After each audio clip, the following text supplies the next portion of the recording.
Morning. Morning. So this is a bit of a rough and ready job, I'm afraid. I've just got a new laptop, so woo, yay me. Um, but I just wanted to show you what I meant. The get ready for the double. So you're pushing off. I'm just, yeah, finding the camera location. So you're pushing off and getting your double ready that way. Fair enough.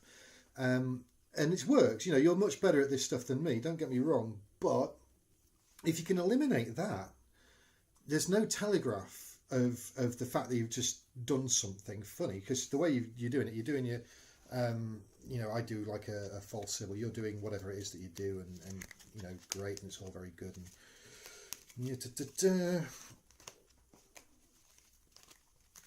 and then you do this kind of get ready, and it's like, well, okay, great.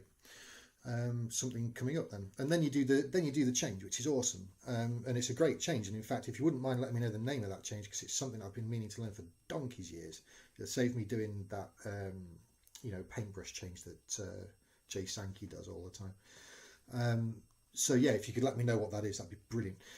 What I thought you might like instead, if you want to get rid of that that kind of pushover job, which is brilliant, and it does work in routine if you're doing say, I don't know, if you've got something going on and you can just push off and get your double ready that way, like they're signing a card or whatever. It's invisible, nobody sees it, right? But if you're doing a flourish, you stop, you push over, it shows that something's about to happen. You don't want that. You want it to be a complete surprise. So what I thought I'd show you instead was the strike double. The strike double looks like this, and this is where the camera is going to be really awkward, because I haven't used this before, so I don't know if I'm going to be able to get a decent shot of this. So the strike double, you literally, there I am, okay. So you bevel, you hold it firm with your thumb, you lift up the top two cards, and you turn them over. There. Now you don't have to put it down, it doesn't go flat. I put it into my fingers like that. So I end up with a nice big break there. I don't know whether that move requires a break. I assume you're going to have to do some kind of something breaky in order to make the change happen. Because you're going to have to somehow get another card either on top or from underneath or whatever. But if you need a break, so again, yeah, trying to find the range for the goddamn camera is impossible. So you bevel, hold it firm. Can't do it for this camera. Bevel, hold it firm, lift up two cards, turn them over. Okay, and then you've got all the break you could possibly want there. And you can you know, if you don't need it, lay it down flat by all means. But you're kind of holding it in like a tripod position with your front finger there, your left finger's there, and your thumbs holding it there on the side as well. So it's elevated. All right, but the double itself is the most important thing. So bevel, hold firm. You just feel for two cards and turn them over. And it looks so natural. There's no get ready, there's no nothing. So you can go from this is my horrible attempt at a false sybil, which you can learn on Dan and Dave's trilogy. It's laughable, I know. It's nothing compared to your flourishes, but you do get this kind of nice flick at the end. And you lose a card because I'm crap at it. And then you go bosh, double, right? So there's no get ready, there's nothing there.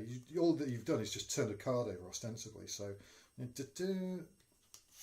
bosh, and of course it is, you know, the other one you could do, this is on Dan and Dave's trilogy, so you've done all of your flourish, whatever.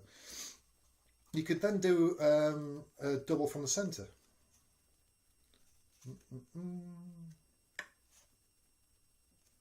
Which just looks like that. So you get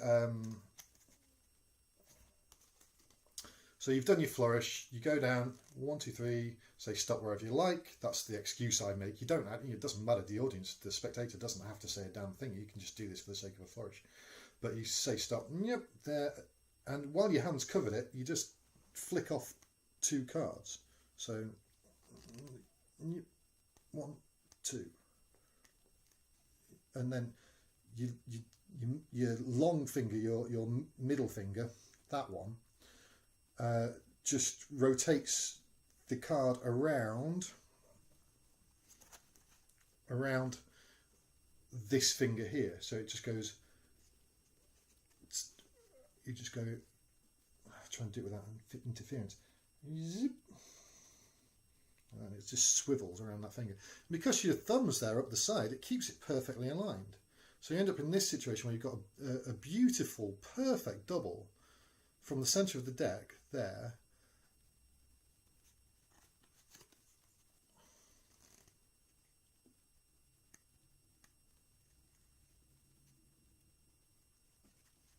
Perfectly aligned. No get ready at all to speak of. You just take it out and then you can go into whatever slot you need. All right. So my advice is get rid of that get ready, because it telegraphs that something's about to happen. You don't want it to. Or if you're going to telegraph that something's going to happen, make it into a trick. You know, do this double from the centre, and say, you know, just say stop wherever you like, and go into it. And because they're involved in it, the fact that you've just taken a card from the middle makes perfect sense. There's no break in the logic, there's no break in the movement, there's no break in the chain of events.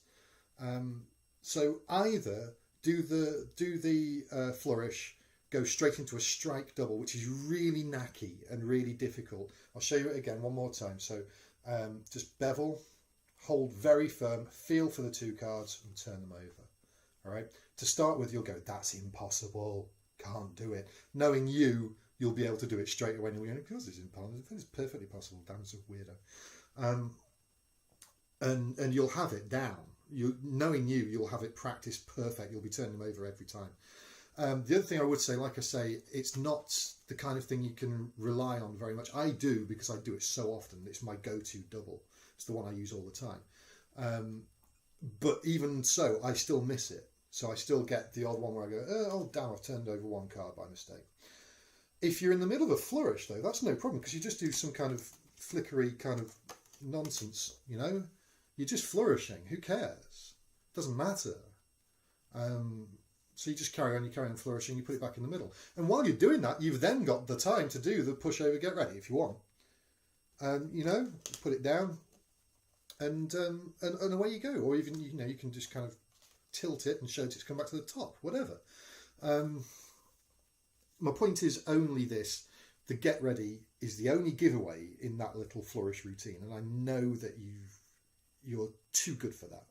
Okay, you're too good for that. You shouldn't be doing it. It's a very small thing, and I feel like some kind of X Factor judge here. Stupid. But I know that you want to be as good as you possibly can be. So get rid of that get ready. All right. It was my advice. And then you'll have a stunning little piece there, because there's no way that they'll be able to see that change coming. I mean, a magician recognises the move. I don't know the name of it. Please come back to me with the name of it so that I can learn it. Or do a little video for me, whatever. Anyway, pleasure talking to you again. Hope to see you very soon. You know, don't get me wrong, it's excellent. It's a beautiful, beautiful colour change, and I want to learn it. And you're so much better at the flourishy stuff than I am. But get rid of that unnatural little beat in the middle, and it'll be absolutely stunning. And it'll be a great little thing. People will go, what? You know, what the hell did you see that? You know? And it won't be a huge trick, but it'll be a nice little moment that people will remember. They'll just go, was that me? Yeah. And yeah, just a bit of advice. Take it or leave it. Honestly, it doesn't make a great deal of difference, but I know you're too good. Your sleight of hand is faultless. It really is excellent. It's way better than mine ever was. So be perfect, you know. Love you, fried chicken man. Bye.